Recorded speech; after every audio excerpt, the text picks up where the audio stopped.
बिस्मिल्लाहिर्रहमानिर्रहीम, अस्सलाम वालेकुम नाजरीन। मैं हूं बाबर हयात और आप देख रहे हैं 24/7 उर्दू न्यूज़ पर बाबर हयात शो। नाजरीन, पाकिस्तान क्रिकेट में तहलका खेज किस्म की तब्दीली आ रही है और उस तब्दीली के पीछे एक बार फिर आ रहा है नाम आकिब जावेद का। जी हां, आकिब जावेद की ना सिर्फ एंट्री होने जा रही है बल्कि बड़ी ही तहलका खेज किस्म की और मजबूत किस्म की एंट्री होने जा रही है। वो इन एक्शन होने जा रहे हैं, कब और कहां आपको बताने जा रहा हूं। और इसके अलावा उनके इन एक्शन होने के साथ ही पाकिस्तान के T20 स्क्वाड में 3 बड़ी तब्दीलियां होने जा रही हैं। 3 प्लेयर्स जिनके बारे में पाकिस्तान के क्रिकेट फैंस चाहते हैं कि वो पाकिस्तान के T20 स्क्वाड का हिस्सा बने, तो वो पाकिस्तान के T20 स्क्वाड का हिस्सा बनने जा रहे हैं। इस हवाले से मुकम्मल आपको अपडेट देने जा रहा हूं और साथ में बात करेंगे बाबर आजम के साथ कुछ नारवा किस्म का रवैया इख्तियार किया गया है कि इंसल्टिंग किस्म का रवैया इख्तियार किया गया है ऑस्ट्रेलिया में क्रिकेट फैंस की जानिब से। क्या कहा गया है उनके हवाले से, इस पर भी बात करेंगे तफसील के साथ। लेकिन आगे बढ़ने से पहले आपसे गुजारिश कि अगर आप हमारे नए व्यूअर हैं तो प्लीज़ हमारे इस चैनल को जल्दी से कर लीजिएगा सब्सक्राइब और बेल आइकन को पुश करना मत भूलिएगा। मुझे फॉलो कीजिए इंस्टाग्राम पर @बाबर हयात शो और हमारे पेज को फेसबुक पर लाइक कर लीजिएगा। तो सबसे पहले हम ये बात करते हैं बाबर आजम के हवाले से। बाबर आजम के साथ गुज़िश्ता रोज़ मैच में पाकिस्तान के जो क्रिकेट फैंस हैं उनकी जानिब से कुछ इंसल्टिंग बिहेवियर देखने को मिला है। एक वीडियो वायरल हो रही है जिसमें बाबर आजम को ये कहा जा रहा है कि बार बार उनको अपनी तरफ मुतवज्जे किया जा रहा है। ऊंची आवाज़ में कुछ फैंस जो हैं वो बात कर रहे हैं और बाबर आजम को अपनी तरफ मुतवज्जे करते हैं और फिर कहते हैं कि तेरी T20 में जगह नहीं बनती बाबर, तू लाहौर वापस चला जा। और ये उसके साथ और फिर कहते हैं कि तू कैच छोड़ता है, तुझसे कुछ होता नहीं है। इस तरह की बहुत सारी मिली जुली आवाज़ें जो हैं वो, कहीं से जिम बाबर की आवाज़ भी आती है। तो मतलब इस किस्म के जुमले उनको कहे जाते हैं जिस पे बाबर आजम पीछे मुड़ के देखते हैं, चेहरे पे उनके अफसोस नज़र आता है। मैं आपको सच्ची बात बताऊं, अफसोस नज़र आता है और वो नाराज़ नज़र आते हैं। बात वो कोई नहीं करते और ना ही कोई रिएक्ट करते हैं उस तरह से, लेकिन उनके चेहरे से अफसोस नज़र आ रहा होता है कि यार ये लोग मतलब किस किस्म का रवैया इख्तियार किए हुए हैं। देखिए, मैं खुद ये समझता हूँ कि बाबर आजम तो क्या, मैं तो कहता हूँ कि मोहम्मद रिजवान जो है ना वो भी T20 के प्लेयर नहीं है। और ये मैं नहीं कहता, ये दुनिया भर में ये माना जाता है।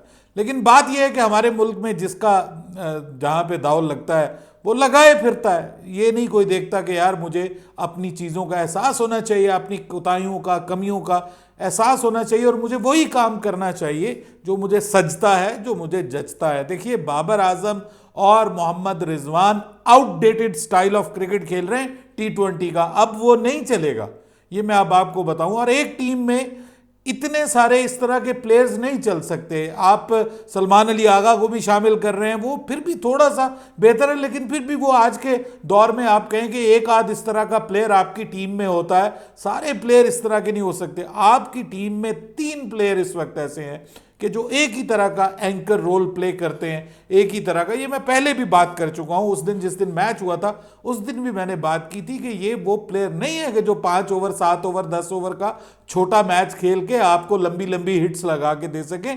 ओडीआई इज समथिंग डिफरेंट, उसके ये परफेक्ट प्लेयर है, सूट करता है बहुत ज्यादा ओडीआई फॉर्मेट इन दोनों को भी और तीसरे सलमान अली आगा को भी। लेकिन यहां पे T20 में ये सूट नहीं करता और इतने ज्यादा इस तरह के प्लेयर नहीं होते।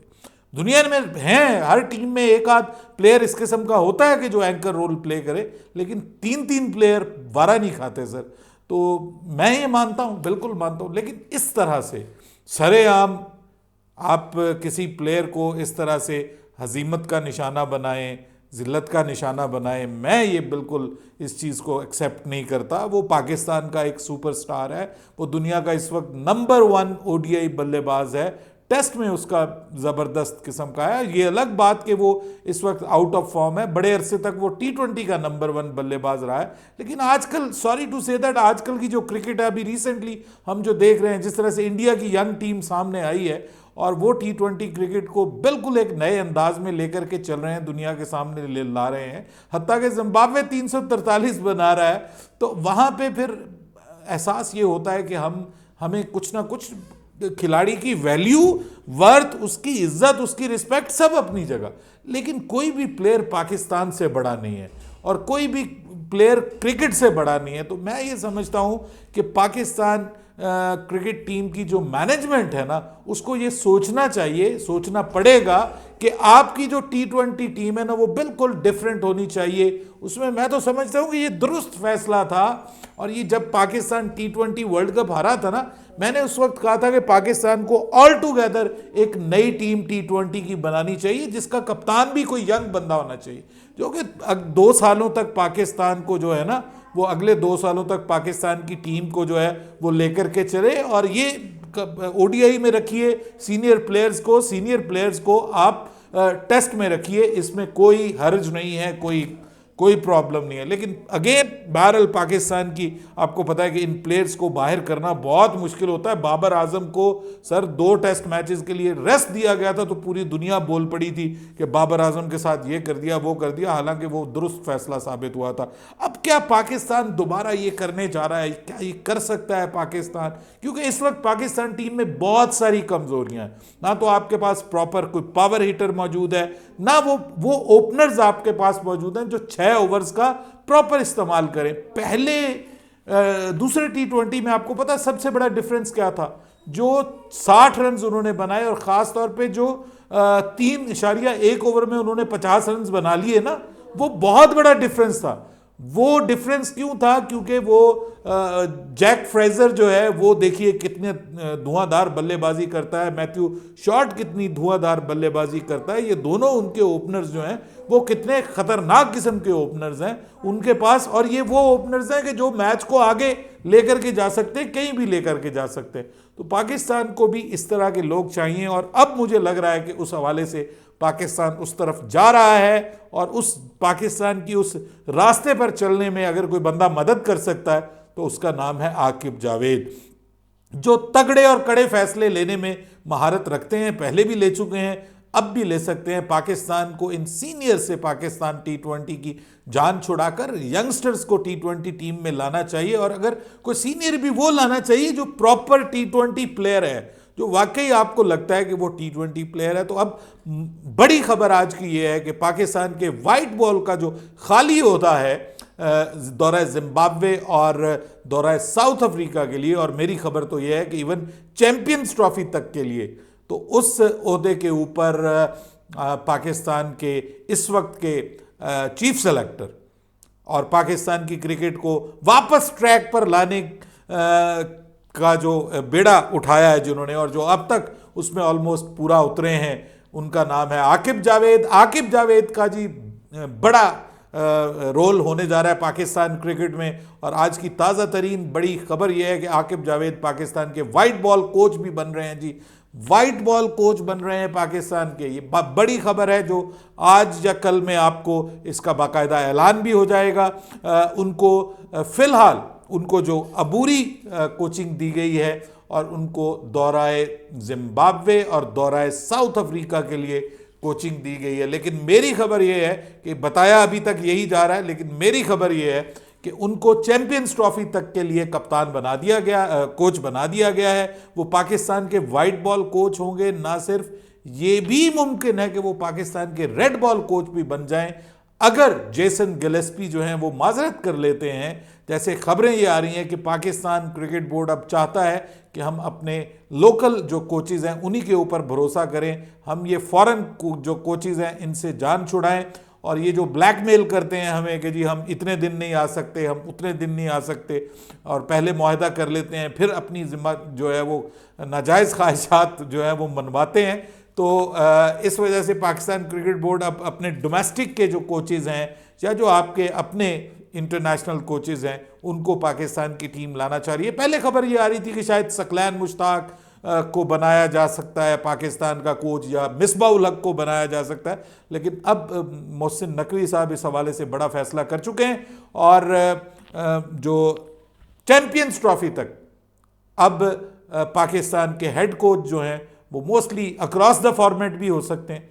फिलहाल कंफर्म नहीं है रेड बॉल के हवाले से कि जेसन गिलेस्पी रेड बॉल में कंटिन्यू करते हैं या नहीं करते, लेकिन वाइट बॉल में तो उन्होंने मना कर दिया है कि जी मैं बस ऑस्ट्रेलिया के दौरे तक अवेलेबल था, अब मैं वाइट बॉल में मजीद नहीं कर सकता क्योंकि मैं अपनी फैमिली को टाइम देना चाहता हूं। तो आकिब जावेद की एंट्री होते ही, एक्शन में आते ही जो सबसे बड़ी चीज होने जा रही है वो मैं अब आपको बताने जा रहा हूं कि पाकिस्तान के T20 squad for Zimbabwe and south Africa, उसमें पाकिस्तान के जिम्बाब्वे के स्क्वाड में अब आपको तब्दीलियां मिल सकती हैं और 3 नाम पाकिस्तान के वापस आ सकते हैं पाकिस्तान के इस स्क्वाड में, T20 स्क्वाड में। और उसमें कौन कौन होगा, उसमें जनाब हो सकते हैं, ऐन मुमकिन है उनको इसी जो है स्क्वाड में शामिल कर दिया जाए। फ़खर जमान, उनके हवाले से बात हो रही है, उनकी फ़िटनेस का थोड़ा सा जायज़ा लिया जाएगा, लेकिन जैसे ही वो अप्रूव होती है तो उसके साथ ही उनको जिम्बाब्वे के दौरे में भी शामिल किया जा सकता है। वैसे ये तो कंफर्म है कि वो जनूबी अफ्रीका के दौरे में आएंगे पाकिस्तान के लिए, T20 और ODI दोनों खेलेंगे। लेकिन यहाँ पे अब खबरें ये आ रही हैं कि आकिब जावेद के आने के बाद वो पाकिस्तान के टॉप ऑर्डर में इंक्लूड हो सकते हैं फॉर जिम्बाब्वे टूर, यानी जिम्बाब्वे में पाकिस्तान को 24 नवंबर से लेकर 5 दिसंबर तक सीरीज खेलनी है, जिसमें पाकिस्तान ने 3 वनडे और 3 T20 मैचेस खेलने हैं, यानी 6 के 6 मैचेस में आपको शामिल होते हुए दिखाई दे सकते हैं पाकिस्तान के मोस्ट रिक्वायर्ड फ़खर जमान, जिनकी कमी शदीद हमें महसूस हुई है अभी रिसेंट सीरीज में। और वो बहरहाल अब पाकिस्तान क्रिकेट बोर्ड के साथ उनके मामला भी ऑलमोस्ट तय हो गए हैं और उसमें भी मोहम्मद रिजवान और आकिब जावेद ने इंपॉर्टेंट रोल प्ले किया। अब दूसरे नंबर पे जो प्लेयर जिनकी एंट्री हो सकती है और होने जा रही है T20 स्क्वाड में भी, उनका नाम है साइम अयूब को भी पाकिस्तान ने मिस किया है और साइम अयूब जो हैं वो भी पाकिस्तान के स्क्वाड का हिस्सा बन सकते हैं। ODI स्क्वाड का तो उनको रखा हुआ है, लेकिन अब उनको T20 स्क्वाड का भी हिस्सा बनाया जाएगा। और तीसरे नंबर पे जो मोस्ट इंपॉर्टेंट प्लेयर हैं जो पाकिस्तान में वापस आ सकते हैं T20 स्क्वाड में, वो मोहम्मद हारिस है। जी हाँ, मोहम्मद हारिस के ऊपर पाकिस्तान क्रिकेट बोर्ड ने एक बार फिर से भरोसा जताने का फैसला किया है और उनको स्क्वाड में वापसी उनकी हो सकती है। रिसेंटली वो कायद-ए-आज़म ट्रॉफी भी खेल रहे थे, आपको पता है मेरी उनसे मुलाकात भी हुई थी रिसेंटली यहाँ कायद-ए-आज़म ट्रॉफी के एक मैच में, और वो काफ़ी ज़्यादा पुरुमीद थे कि उनको दोबारा टीम का हिस्सा बनाया जाएगा। थोड़े से डिसअपॉइंटेड भी थे कि उनको ऑस्ट्रेलिया का टूर उनको नहीं दिया गया। वो जो भी है, आपको पता है जो इस किस्म के प्लेयर होते हैं वो हर मैच में परफॉर्म नहीं करते, लेकिन जिस मैच में उनका बल्ला चल जाए वो पांसा पलट सकते हैं।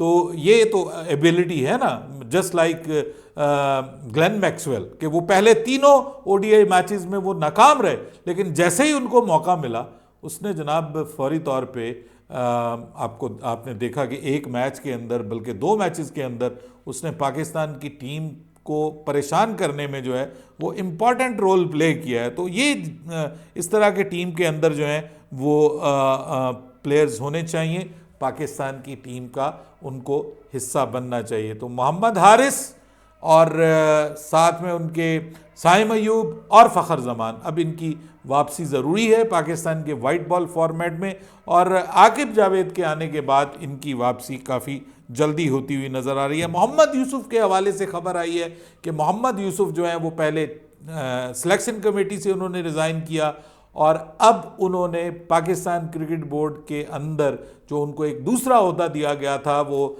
नेशनल हाई परफॉर्मेंस सेंटर के अंदर बैटिंग कोच का ओहदा था उनके पास, वो भी उन्होंने उसके ऊपर भी रिज़ाइन कर दिया है, उससे भी इस्तीफ़ा दे दिया है। और उनकी जगह खबरें ये आ रही हैं कि वहाब रियाज को एक बार फिर पाकिस्तान क्रिकेट बोर्ड में एंट्री दी जा रही है, यहीं पे नेशनल हाई परफॉर्मेंस सेंटर में उनको कोई ओहदा दिया जाएगा। जहाँ तक बात आकिब जावेद की है, तो आकिब जावेद साथ साथ पाकिस्तान के हेड कोच भी रहेंगे और साथ साथ वो सिलेक्शन कमेटी के हेड के तौर पे, कन्वीनर के तौर पे भी अपनी जिम्मेदारियां निभाते रहेंगे।